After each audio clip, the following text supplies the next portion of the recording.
Take a look here at Psalm 13. Beginning in verse 1 and 2, it has, again, what theologians calls an interpretive landmark. You can't miss it. It's the Grand Canyon. It's the Devil's Stump. It sticks up and it's like the redwoods. You see it in verse 1 and 2? How long, how long, how long, how long? You ever felt like that? Where are you?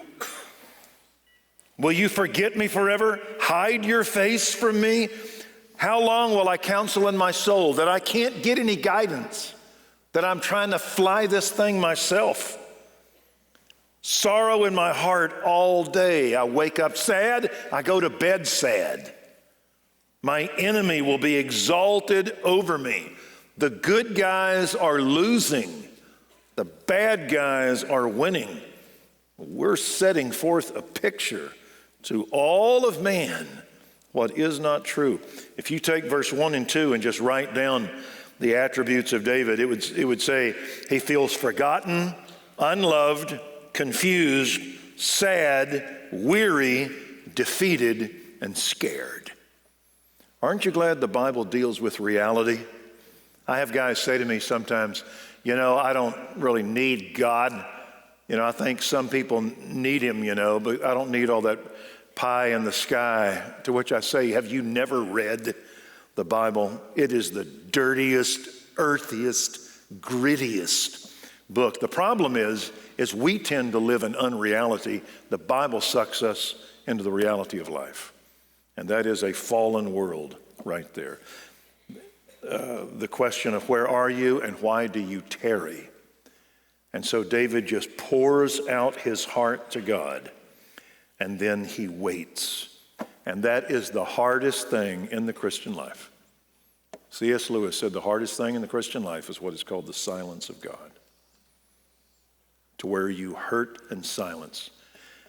The longer I am at this life and ministry, that I realize that a lot of times you do all that you can do, and that's all you can do. Sometimes all you can do is all you can do. And then you run out of ability to control things. Have y'all discovered that yet? That you can control to a point. You don't pray for a shovel and lean on a hole.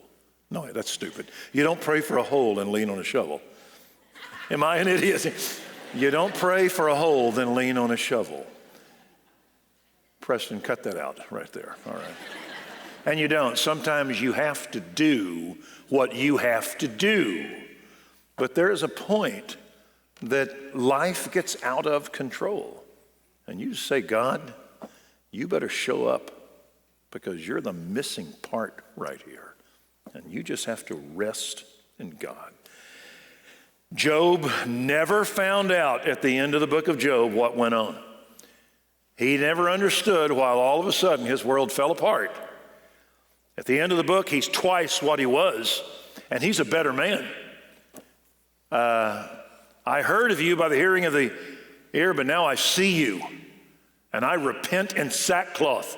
I spoke of what I did not understand.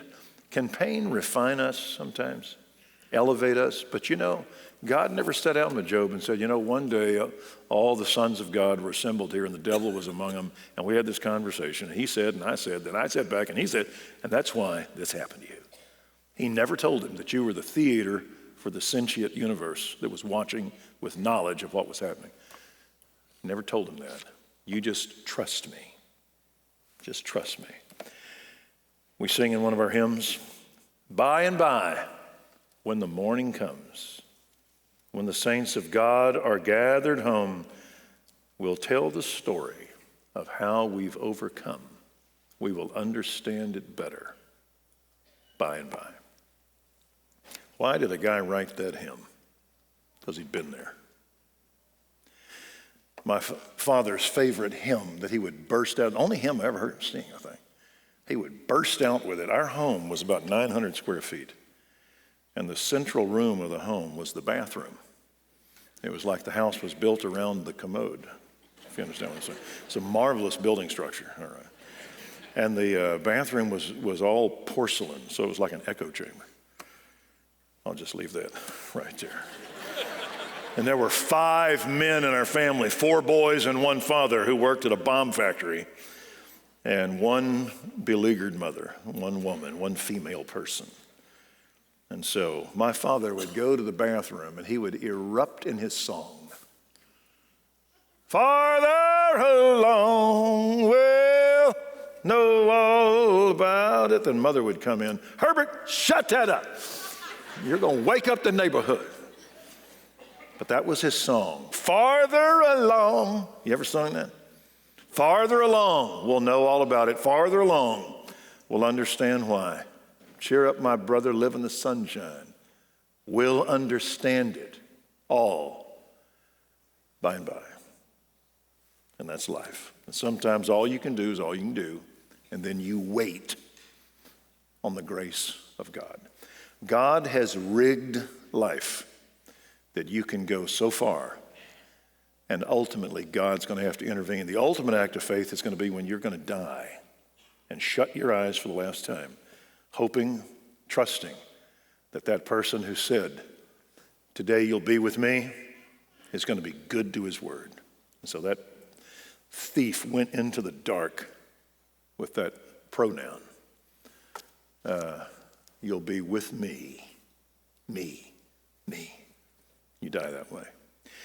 Well, David here in verse 1 and 2 just asked, how long? And in verse 3, he has some words in this prayer of verse 3 and 4. This is his prayer.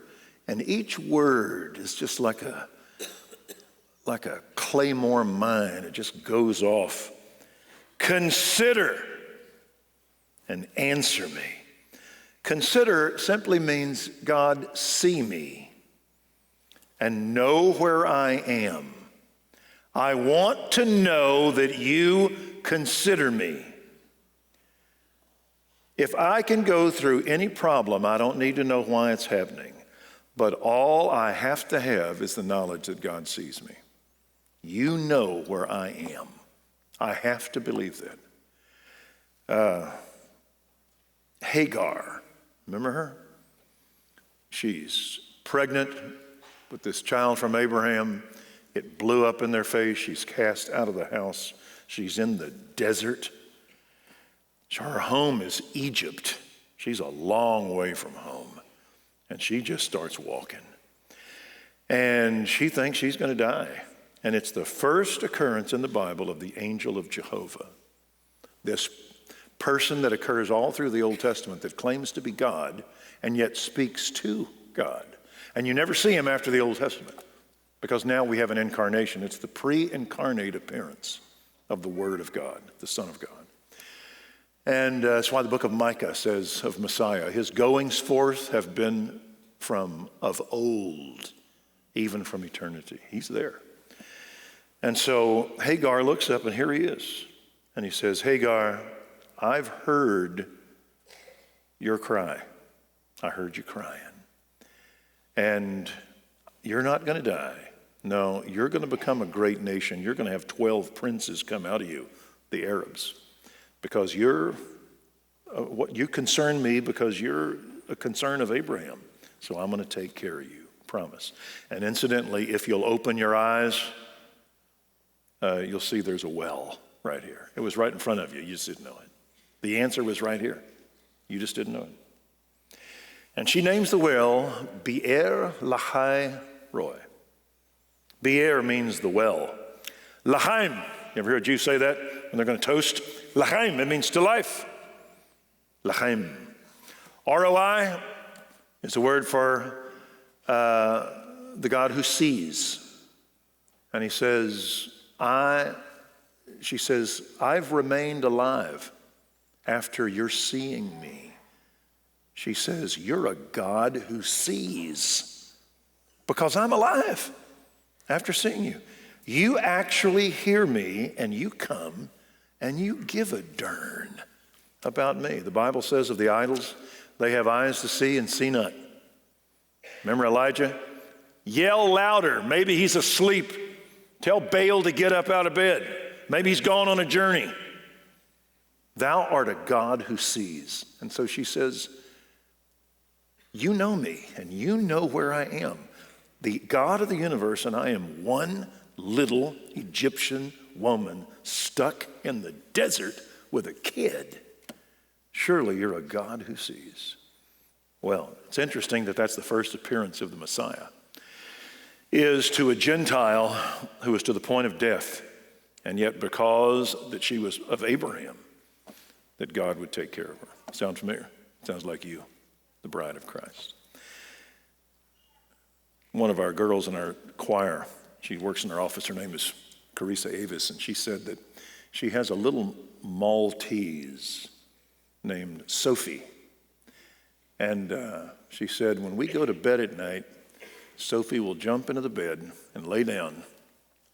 And then she said, I'll hear her scoot closer and closer. And she stretches out her little legs until she can feel there's Carissa. And once she feels her, that dog will always let out a sigh. I know where you are, the source of all of my life. I know where you are. Isn't that good? Let me give you a football illustration right now. Balance this out. I have a grandson. I always hate it when people talk about their grandkids, but I've got a grandson. He's the best 11-year-old athlete, fifth grade athlete I've ever seen. And I've seen him. He's a little bitty guy. He is a gymnast. He was the fourth leading wrestler in Virginia. He's a football player. He plays baseball, hits from the left side. He went and learned about soccer and tried out for the Barcelona traveling team that was over here and made it. Just made it. He's just that good an athlete.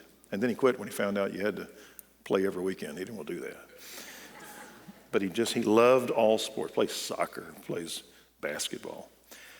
And his hero is that he loves football. And his hero is that, you ever watch the New England Patriots, that little bitty wide receiver, little white guy with a beard? Julian, is that his name? Julian Edelman, little bitty guy. Used to be Wes Welker, then it was Edelman. He can fly. And somehow my little bitty white grandson, all right, just found a counterpart in him. And that was his hero. And he went on Halloween, and he went as number 11, and he got him a big beard, all right, like Julian Edelman. And Ryan's sister, my granddaughter, Gabby, let me tell you a little bit about Gabby. Just kidding. Gabby put together a film strip called Ryan the Beast. And it was really cute, really well done, and she just put it out there. This was Ryan in all of his sports. And Ryan was looking at it on his phone and just laughing, looking at himself. And then my son said, all of a sudden he heard this scream, yeah! And then he heard his steps going up 3 flights there in Virginia. And he got up there and he went, look! And people had put their likes. You ever seen that on a computer machine phone when they do that? Likes, and here's a like, J. Edelman. He had seen it. And Ryan just came in and said, he lives. He has seen me. He touched me. That my hero knows I'm alive. It's kind of like Sophie. You ever go to bed like that? Now I lay me down to sleep. You're there. Okay. Well, every time that woman drank out of that well, she would say, Bi'er lacharoy. This is where God took care of me. If you'll look in verse 3, enlighten and consider and answer me, Lord, my God. He is my personal, he's not just infinite, he's personal. Here I raise my Ebenezer. By thy help I have come. My wife's sister, my sister-in-law, Janet, they built their house. They put a big stone over their fireplace. It says, Ebenezer, hither by thy help we have come. And so That's how David feels. I'm here because of you. You've always taken care of me. When I went through that depression, it hit me 2000, Kendall came 2005. I had it in 2006. Right after that, I had a heart attack when Kendall came, right there. But that was a time in my life, a self-willed male, that was the one thing I couldn't control. I could play through pain, I could go through anything. Something had me that hit below the belt. I could not play with this. And so I would just thrash for a while until I figured out I was going to have to do all I could do and rest, that I could do nothing but rest. And I remember I would lay there sometimes at night, and I would go back to before I was born, to my great-great-great-granddaddy that came over from Belfast and found his way to Abilene and had a child named Eula May that found a guy named Robert that ultimately had my mother, that met my daddy, and the Piggly Wiggly that had me. And I would walk my way all the way through my life at the providential intervention of God in my life. I would start with A and go to Z, and I would think about events in the Bible. Aaron, Abel, Abiathar. I would go all the way to Xerxes and Zerubbabel on how God had been faithful all of those days.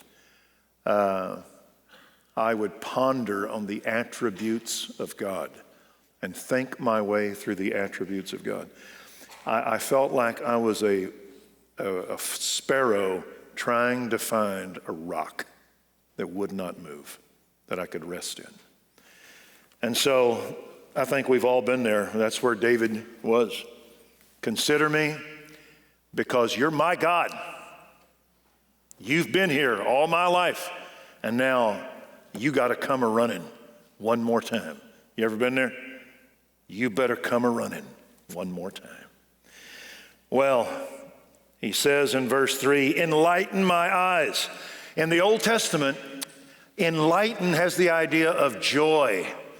The Bible says in the book of Esther, whenever Israel rose up against the Persian onslaught led by Haman, and it says there was light in the houses of the Jews and rejoicing. The light of the righteous rejoices. The light of the wicked will be put out. When there is light, it's like Bob Cratchit's house. You dig? There's light. You ever looked at a Thomas Kincaid painting? There's light on the inside. And so enlighten means, like George Bailey, God, let me live again. Let me live again. Bring happiness. I would often pray and I'd say, God, restore my joy. I was at the place where I couldn't read. I've never been there, but my body was in such sixth gear, I couldn't rest and I couldn't read. I couldn't concentrate in prayer for more than about 10 seconds. I said to my wife on one occasion, I said, I am Marley's ghost walking in pain. And so I'm thinking, you're going to have to intervene right here. I'll do all that I can, and you're going to have to intervene. And I would say, God, I didn't get in this because of evil. I got in this because I overworked for your cause. Why can't I rejoice and go afflict somebody else? Still don't understand completely, but God was there. And so this is what David is saying, God, rescue me. And in verse 4, he says, or verse 3, or I'll sleep the sleep of death, meaning I'm out of options. This is it. My back is against the wall. If you don't show up, what's worse, the bad guys are going to kill me. We don't ever find out what the incident is. God doesn't want us to focus on it. He wants us to focus not on history, but on biography and theology, this guy's life. And he says in verse 4, the bad guys are going to win. They're going to say, I've overcome them. They're going to rejoice.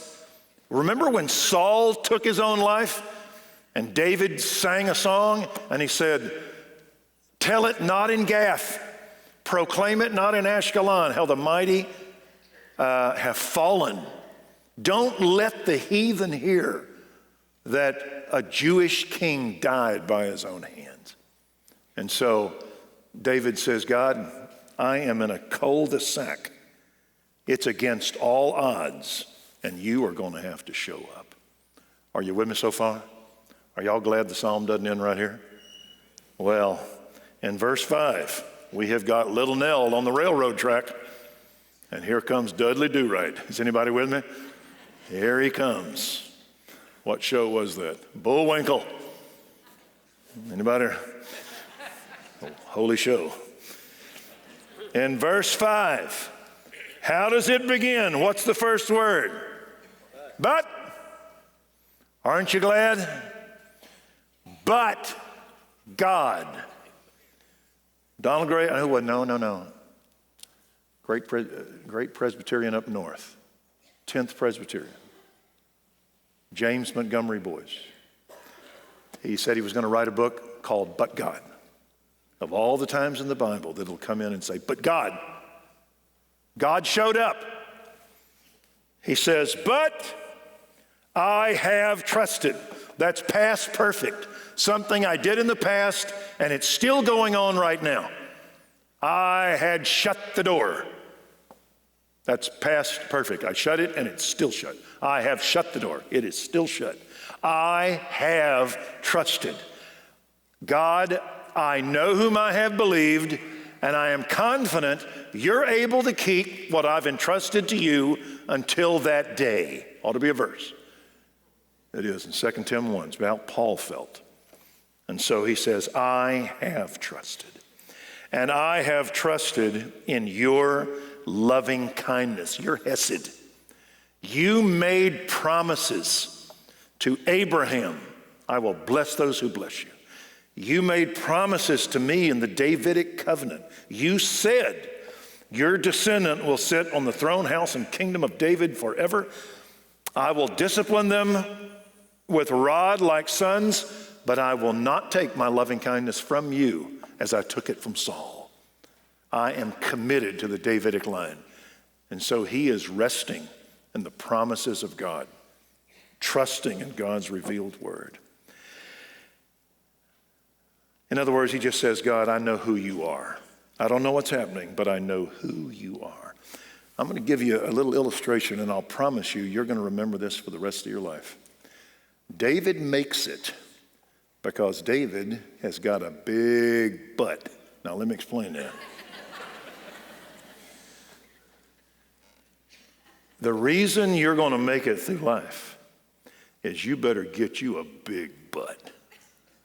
You say, Tom, I'm there. No, I'm talking about in your heart. Anybody remember a guy named Paul Anderson? Strongest man that ever lived. He used to always say, biggest butt always wins. The reason some guys make it is even though they feel a certain way, see a certain thing, and things tend to mount against them, many are the afflictions of the righteous, but out of them all the Lord delivers them. And so you're going to have a big but, and that means you stop and go, I feel this, but I know who God is. But I know whom I have believed, and he's going to stand with me. You'll remember that. Kids that are here this morning, they think that guy's fantastic. Well, he says, not only that, but he says in verse 5, I know what I'm going to do. He goes now from past to present, the end of the Psalms in the future.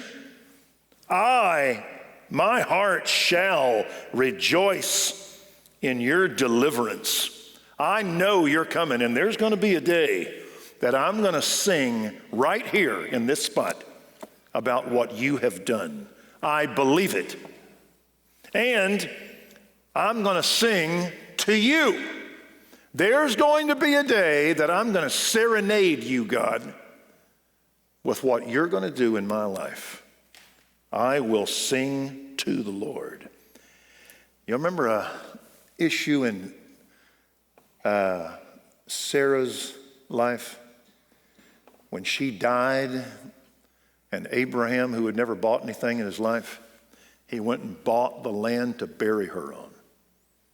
And the guy that was a Hittite man that he bought it from, he said, "You're a great prince among us, Abraham. Let me just give it to you." He said, "No, I want to pay for it, market value, because I don't want anybody in future days coming back and taking this land, because I'm going to bury my dead.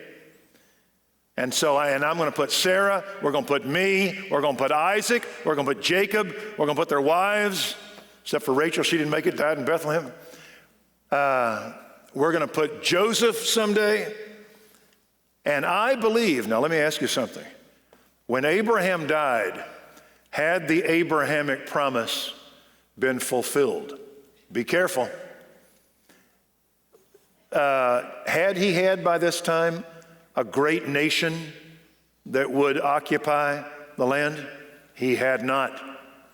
He had one kid. Had he now produced the seed by which all the nations would be blessed? We're waiting for the first Christmas, for Christ to come. So Abraham had not seen those promises fulfilled. All he had seen was the down payment in Isaac.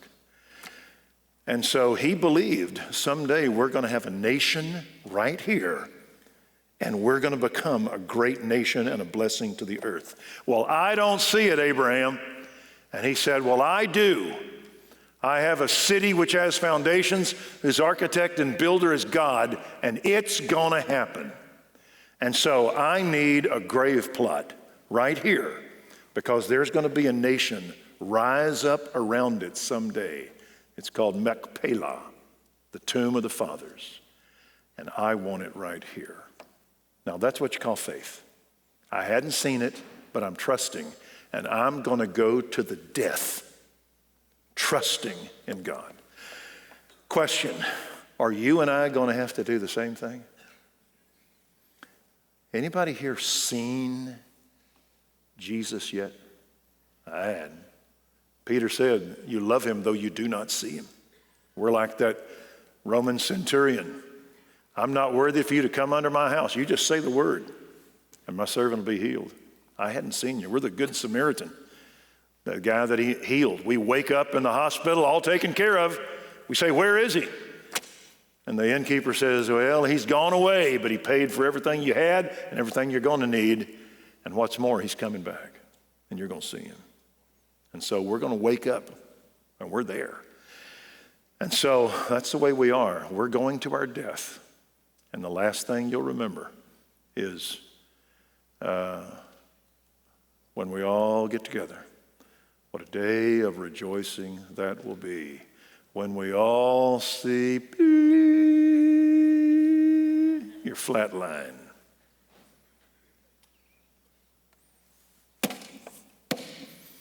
You're done. Now, if I show up before then, if Mike Spencer shows up, and our pastoral staff, that's taking care of you. If I show up, you're going to die. All right. That's it. You're gone. And so I show up, we pray together, and you're about to go home. And that'll be the last thing you'll hear. Can you trust God? My son signed up for the military years ago. Thought about being an Army Ranger or a SEAL. Said, what's the graduation deal for a SEAL? You weight your legs down and you bounce in a pool that's 12 feet deep. You bounce, come up and breathe. Then you go back down, you bounce, come up and breathe until you finally run out of air, and then you begin to drown. And at that part, your drill instructor goes in, grabs you, and brings you back out. Ben said, "No, thank you. I can trust a man with a lot, but I'm not going to trust him with my soul. I'll be a ranger." And so that's the way we're going to be. And you're looking for him. Do you not fear God, knowing that we're suffering what we deserve for our sins? This man has done nothing wrong. Jesus, remember me when you come in your kingdom. Think about that. You're the king. Everybody else is spitting on you, but you're the king. And you're not dying for what you did. You're dying for what we did. And you're going to overcome death, and you can let me overcome death. And you're about to go away. And there's going to be a time of salvation. And then you're going to return and establish your kingdom. And all I want you to do is just remember me. I'm not going to plead for anything I've done. I'm just asking that you'll know that I trusted you. It's been said that that thief was the greatest theologian that ever lived in the last 30 seconds of his life. He understood it all. What did Christ say to a guy that had lived that long, that bad, and was now being put to death by the powers that be? Truly, I say to you, meaning write it down, take it to the bank. Today, remember me when you come. Today, I beg your pardon? Today, I'm going to answer exceeding abundant beyond all that you asked or even thought. You are going to be with me together, you and I, in paradise. Isn't that something? And he went into eternity holding to a pronoun. You will be with me. I'll trust you. And so that's the way that we are. We'll go to the death trusting. And in verse 6, here's what I'm going to sing. Thou hast dealt bountifully with me. You have done over and above. And I'm ready to sing this. When I went through that time that I went through, I just said at times, Lord, I'm trusting you that there's going to be a day when you're going to restore me. Because God did a work in my life, because there was nothing that I could do. You're going to restore me. And you know what? He did. And I wrote a book. And it made a bunch of money. And I bought a Charger with a V8 29394 Scat Pack with a Hemi from all the money I made. Ain't that great? I'm on deferred adjudication. Right now. That's how fast that V8 goes. And I get tickets to the glory of God. Let me show you something here. Take a look at the book of Philippians.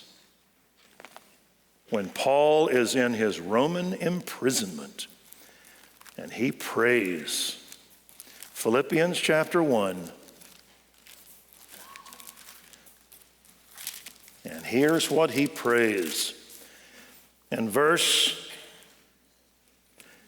18, in every way, whether in pretense or truth, Christ is proclaimed. And in this I rejoice, meaning I don't care if I have to die. All I care is that Jesus Christ is proclaimed. That's it. And I will rejoice. Meaning I don't just rejoice now. There's going to be a day that I'm going to rejoice. And it's not because I'm going to be set free, but because when I'm called on the carpet in front of Caesar to proclaim Christ, I'm convinced I'm not going to chicken out. I'm going to stay true even till the end. And so he says in verse 19, for, which means let me explain why I know in future days that I'm going to rejoice. Because I know whom I have believed, and I'm persuaded he's able to keep what I've entrusted to him. He says in verse 19, I know that this, meaning this attitude of trust, it will turn out for my deliverance or my salvation. That's a physical kind of a word, that God is going to take me through something. Deliverance from what? It is deliverance that's going to come through your prayers, plural, and the provision of the Spirit of Jesus Christ, according to my earnest expectation and hope. I don't doubt he's going to be there. And I don't doubt he's going to deliver me. I expect it earnestly, and I hope. I cling to it. And here is why. Here's what he means by deliverance. That I will not be put to shame in anything. He knows that he will not come to the place of putting his life down, that he is going to chicken out. He knows I am going to continue all the way until the end, and I will not be ashamed. I'm not going to look to God to take care of me and God not show up. You ever gone to an airport, got out, stood on the curb, waited for a buddy to come by and pick you up in a strange place, and he didn't show? Well, he says, you're going to show up. I will not be put to shame in anything, but with all boldness. The word boldness in Greek means clarity. It means all speech. That I will not be afraid to be bold. I will not get scared and be silent about the deity and the incarnation of God in Christ. I will not be afraid to stand in the presence of Rome and say that their gods are false. I will not be afraid in the presence of Israel to say that their rejection of Christ was wrong. And I will not be afraid that there is no other way given among men by which they must be saved. I will not be ashamed. I heard a kid the other day, a pro quarterback. It was a kid down in Austin, Foles, F-O-L-E-S. What's his name? Nick Foles. He did an interview on about getting an injury, team he's playing for. And this was a Super Bowl MVP a few years ago for Philadelphia, I think it was. And he said, look, and I watched him on the tube. He said, my life and significance is not found in football. He said, I'm in this for one reason, and that's to minister to people and to glorify God in my life. And I'm sure the cameras are scrambling to go to commercial at any point right there. He said, I got one point, and that is to let people know about the life of Jesus Christ that is found in him. And so if I can glorify him and get in a Super Bowl ring, then I'll do that. But if I have to glorify him in being injured, then I will do that. I thought, whoa, that's a testimony. Well, this is what Paul says, with all boldness, that even now as always, meaning Christ has never forsaken me, that Christ will be exalted in my body. That is what Paul wants to see happen when he is in prison, is that he will not back away, but whether by life or by death. If I live, I will preach, and if I die, I will be faithful. And my greatest fear is not dying. It is being put to shame. That I will not speak up with clarity because God will forsake me. And I know that he will not. You remember Shadrach, Meshach, and Abednego? I'm going to give you another chance, boys, the Persian king says. You renounce your God and bow before this image, and I'm going to let y'all live. And they said, we don't need another hearing. We've made our decision. Our God whom we serve is able to deliver us out of the fiery furnace, but even if he doesn't, know this, O king, we will not worship your idols and we will not bow down to your image. We don't have to live, but we got to be faithful. So do your worst. And that really made him mad, and he heated up the furnace 7 times hotter, threw him in there, and then he backed off and he said, did I not put 3 guys in there? 1, 2, 3, 4. Who's the person in there with them? And he resembles the very Son of God. And they were walking about, talking, and they came out, and not even the smell of smoke was on them. Can God deliver us? If he is pleased. But he said, even if he doesn't, that's okay. And that is Paul's prayer. I will rejoice, and this will turn out for my deliverance through your prayers and the provision of the Spirit. I expect it earnestly, and I hope, not that I'll live, but I won't be put to shame, but I'll be bold. God is going to give me the grace to go through this. Anybody in here ever been put in a prison waiting to appear before Julius Caesar and be put to death? Would that be a little nervous? Now, as always, Christ is going to be exalted in my body. I don't have to live, but I got to stay faithful. And I'm trusting God, and he's going to be with me. Do y'all have that faith? We want to. Whether by life or death, he'll be exalted in me. And I'm convinced that God is going to give me the grace to go through this. That phrase right there in verse 20 or 19, it's what I want to show you that's key. Because of your prayers and the provision of the Spirit of Jesus Christ, God is going to do something, but do we have a responsibility? Pray. Paul exhorts not just prayer, but lots of prayers. I need you to pray for me. 1 Thess 5, brethren, pray for us. To the Corinthians, you joining and helping us through your prayers, that thanks may be given by many persons for the favor bestowed on us through many prayers. And so he says, you pray, and then Christ is going to, what's it say? The provision of the Spirit. This invisible presence of God is going to provide for me. Now let me lose you for just a second. This is called a hapax legomenon. It means it's mentioned one time in the Bible.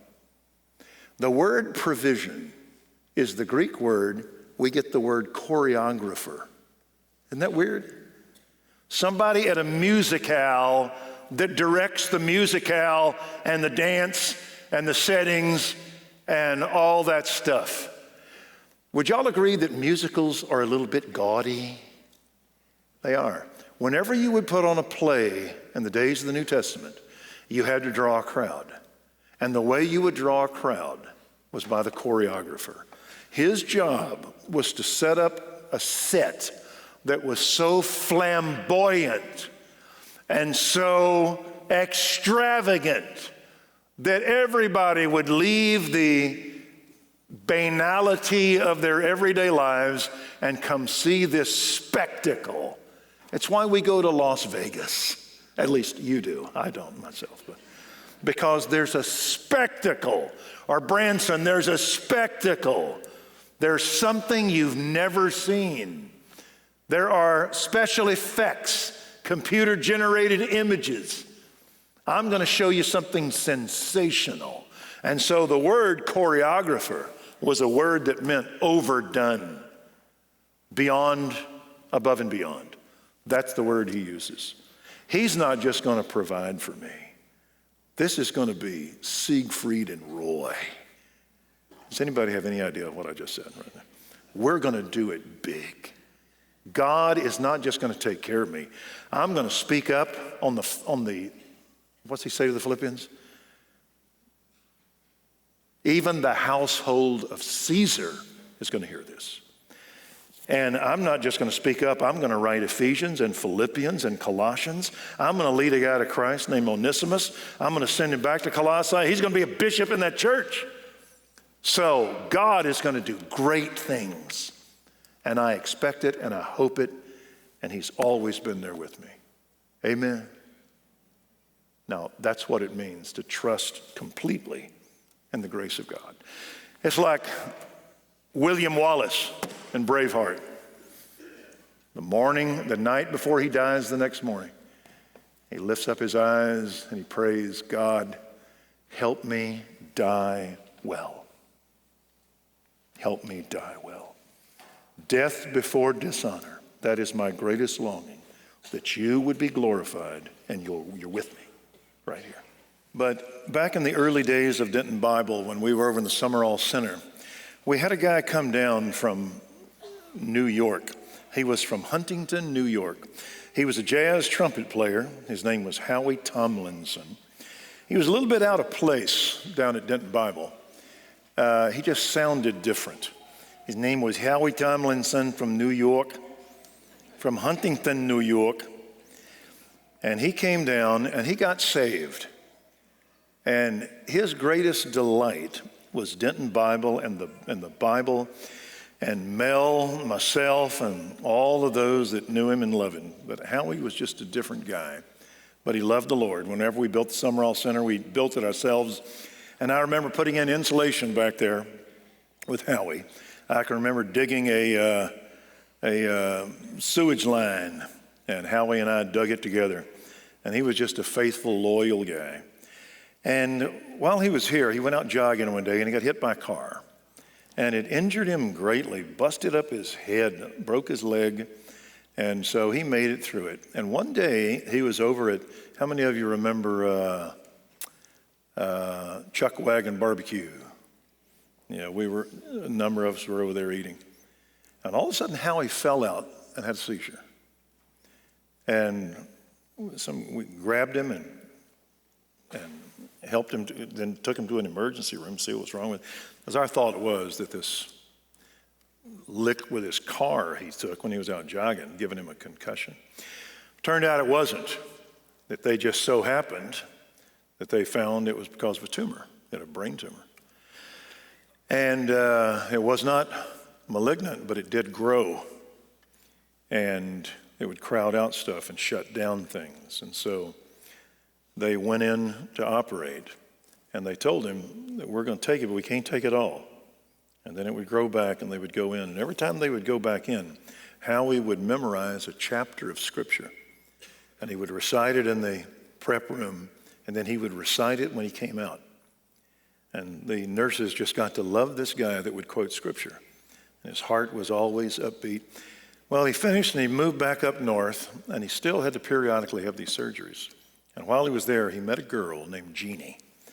And she was a little older. Howie was a little older. They got married, and they deeply loved each other. I flew out to where she was living in California, and I married him off in California.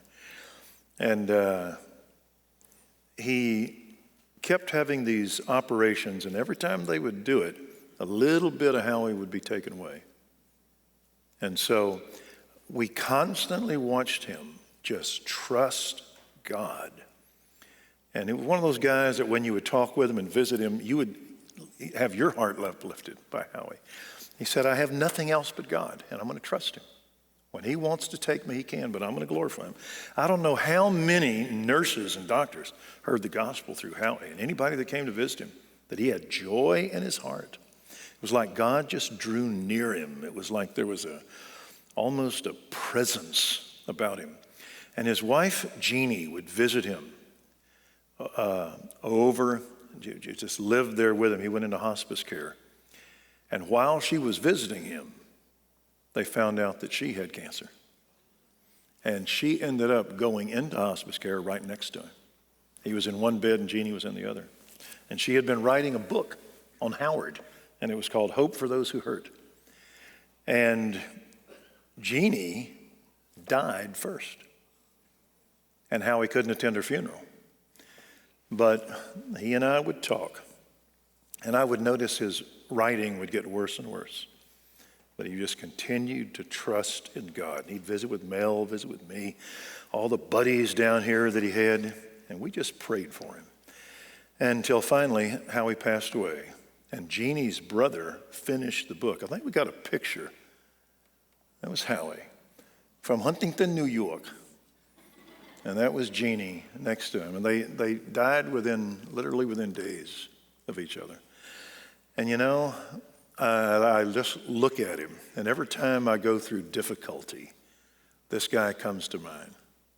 That it's almost like they had one purpose, and that was to be remembered forever by the body of Christ for faithfulness. Howie Tomlinson. Sometimes that's all that you've got. It's just a pronoun. I'll be with you. Father in heaven, thank you for a good day. Thank you for marvelous singing, marvelous hymns, great talent, and our ladies to lift this to us, the beauty of the Scriptures. And you deal with things that must be dealt with, that nobody but a God-man can speak with authority, who's been in heaven, came to death, rose and went back to say, I am the grappling hook, and I have made it secure for you in the big issues. Now you just hang tough, and you trust me. Someday there will be no mourning, crying, death, nor pain. Until then, we walk through this valley of the shadow. But you're near us to comfort us. And surely goodness and mercy will follow us, and then we'll be in the house of the Lord forever. And we bless you for your faithfulness in this little blink called time and space. In Jesus' name we pray. Amen.